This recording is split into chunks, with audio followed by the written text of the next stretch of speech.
Nous allons accueillir maintenant Charlotte Roy. Elle va nous présenter son sujet effet de la stimulation rythmique multimodale sur la locomotion.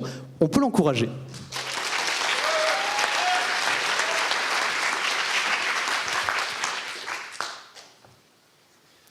Oh, cousine, tu danses ou je t'explose?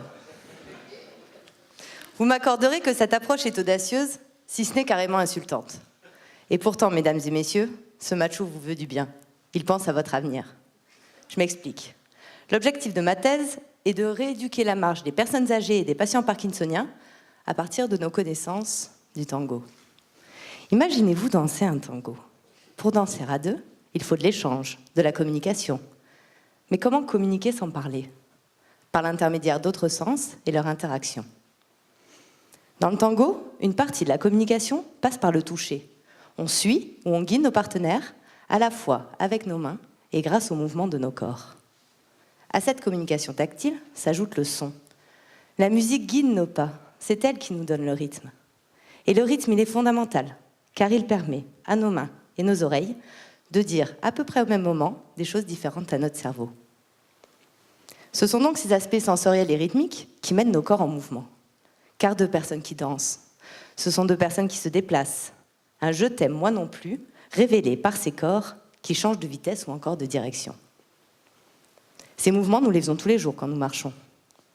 Pour séduire, il faut s'avancer.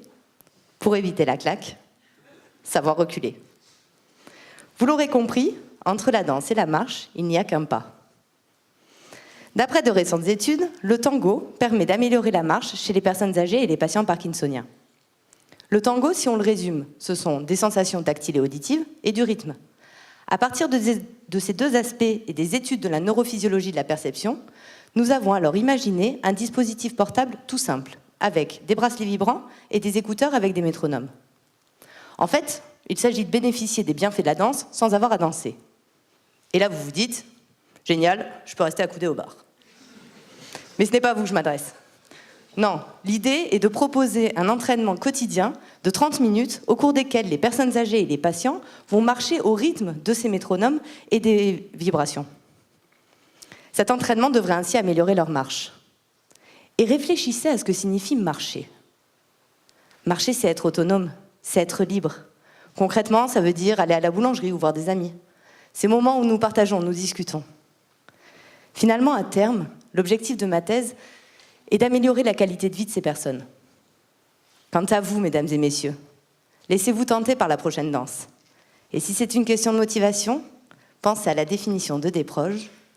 La danse est une frustration verticale d'un désir horizontal.